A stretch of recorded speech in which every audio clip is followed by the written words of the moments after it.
calf muscles because we're going to do all soccer-related games today. All right? One game is going to lead you into the next game. We're going to start out with a still target. That means a target that doesn't move. That's easier to hit. If you're hitting the golf ball off a tee, the ball doesn't jump out of your way halfway down on your swing. It stays there. If you're hitting a baseball, that's a moving target on a moving target.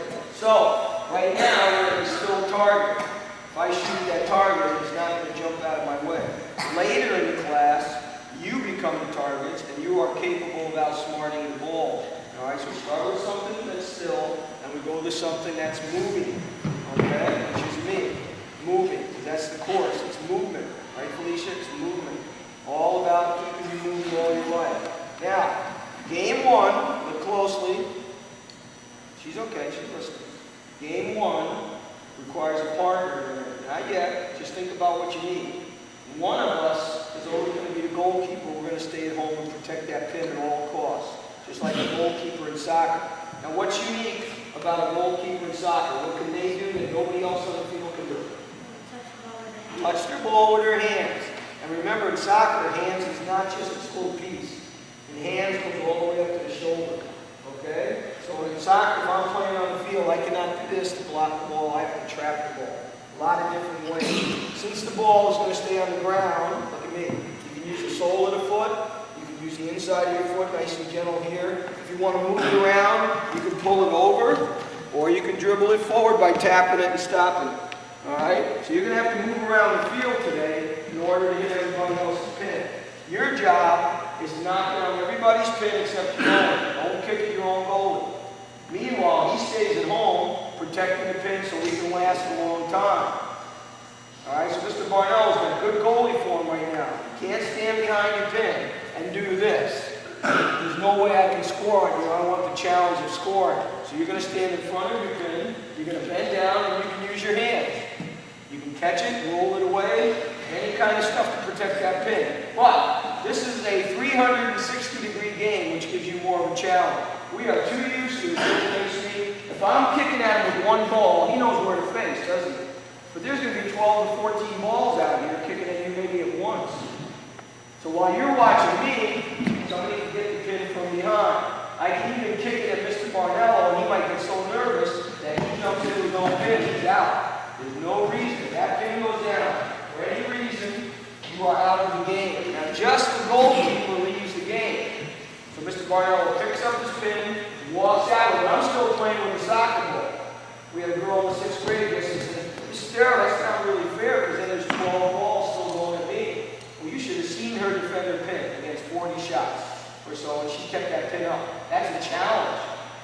If I have one ball on somebody like Brent, if I'm shooting one-on-one, he knows where it's coming from, doesn't he? He just stands there and then he'll be fine. But if there are 12 different balls coming from every direction, he not only has to save this way, he's got to look this way quick. He might have to step over that way because the balls are coming from every side. If the ball hits your pin, you're out. It goes down. Okay? Now, here's the smart thing I want to talk to you about as a 6th grade not doing.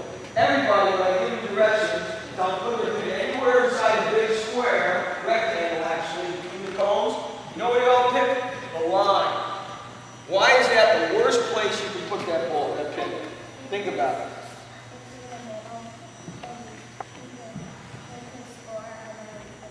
Okay, there's one key thing that thank you. Yeah, this is a mathematical game. You have to know angles in this game. If I'm over here, Mr. Barnell is in perfect position. I'm not going to go through that guy. But maybe if I can see that blue wall, I have to go behind him again.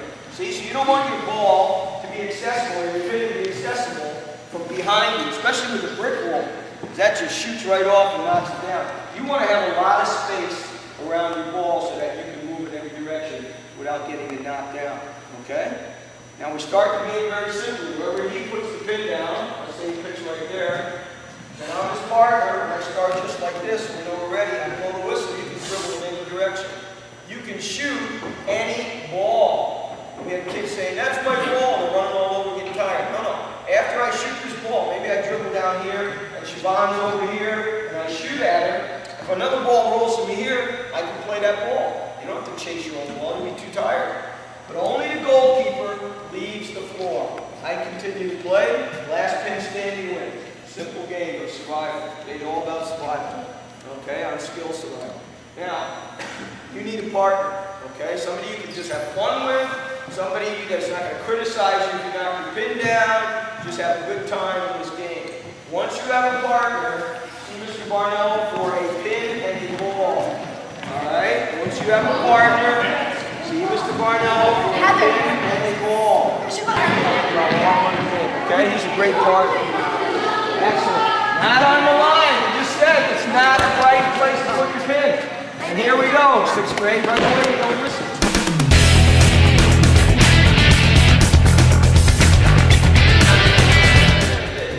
Alright, people that are shooting the ball, you can go outside the lines, you can use every inch in the gym. Alright, as soon as your pin goes down, let's review. As soon as your pin goes down, the goalie picks up the pin and leaves, you continue to play until we're down to one person. It's all about who has the skill. You can dribble anywhere. You are not going to launch the ball, hit somebody in the head. All right? Dribble and shoot. Ready? Move it around. Don't just kick it. Dribble and shoot. Take a shot. Come on, man. Move it around. There's the pin down. Ready?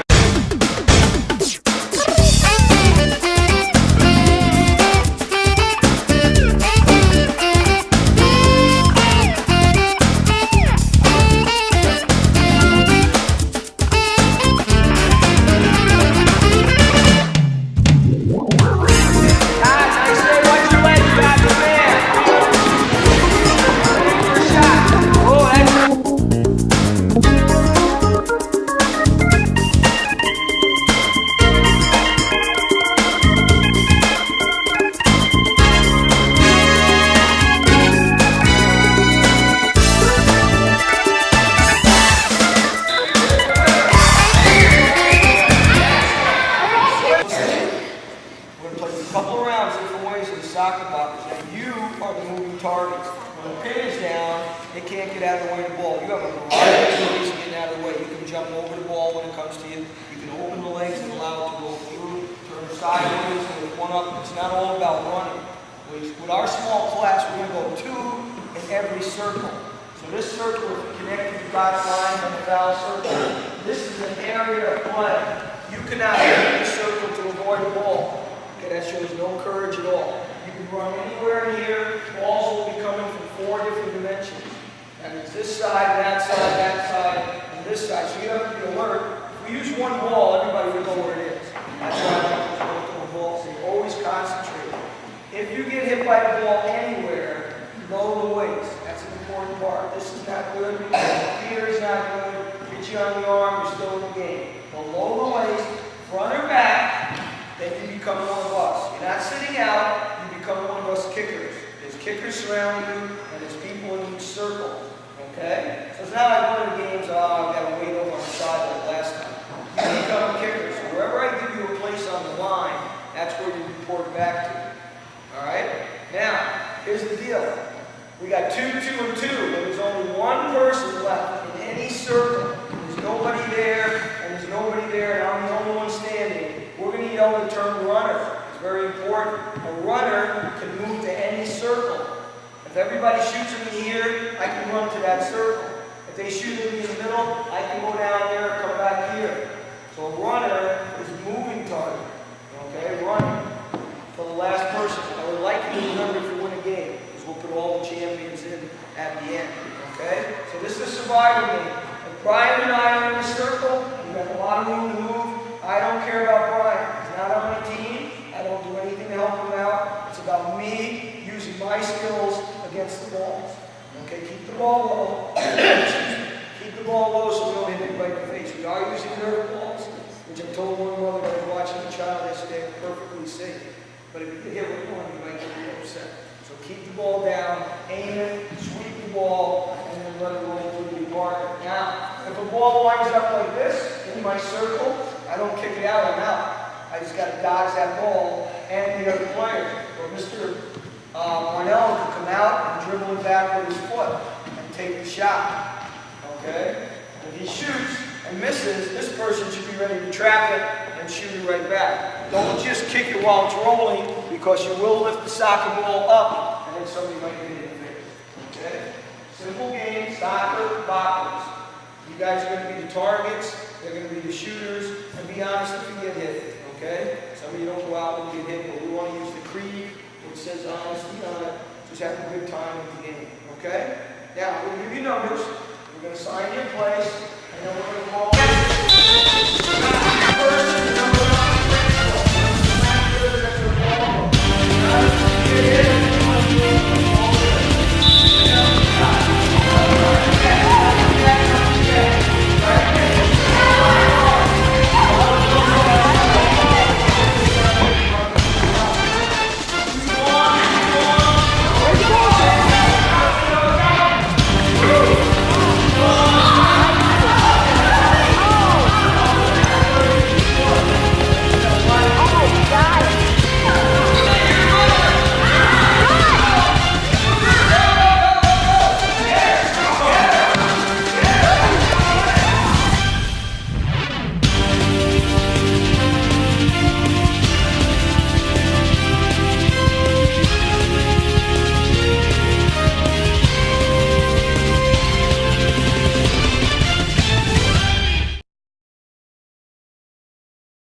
especially if you're running.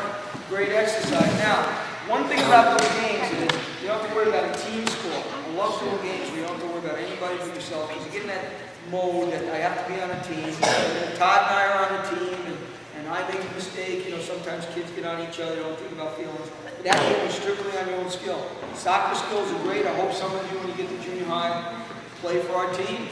We've sent so many great athletes up from this side of the village. Runners, soccer players, and you got a talent. I mean, today Heather was on. She was hitting everybody from different areas. We did work the legs, okay, quadriceps, hamstrings, calf muscles, very important to know where they are. But you also got the heart muscle, which I love doing. That's the one that's going to save your life. So, we had a lot of activity.